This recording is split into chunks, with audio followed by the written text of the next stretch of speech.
நம்மளுக்கு wheezing problem ரொம்ப நாளாக இருக்குது அப்படிங்கும்போது நம்ம என்ன பண்ணிக்கலாம் அப்படின்னு பார்த்தோன்னா, உள்ள இருக்க இன்ஃபெக்ஷன் இருக்குது, நம்ம செஸ்ட்டில் இன்ஃபெக்ஷன் இருக்குது, கோழை அதிகப்படியாக சேருது அப்படிங்கும்போது தான் நம்மளுக்கு இந்த வீசிங் ப்ராப்ளம் வர ஆரம்பிக்கும்.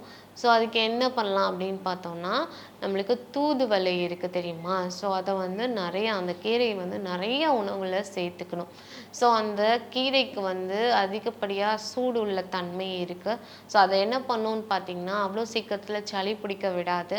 ஸோ அதே போல் கோழை இருந்துச்சு அப்படின்னாலும் நம்மளுக்கு நல்லா கரைச்சி கொண்டு வரதுக்கு அதுக்கு வந்து சக்தி இருக்குது. அதனால தூதுவளை கீரை கிடச்சிச்சு அப்படிங்கும்போது வாரத்தில் 2 முறையாச்சும் நம்ம வந்து எடுத்துக்கும் போது நம்மளுக்கு நல்லாவே ரிலீஃப் கிடைக்க ஆரம்பிக்கும்.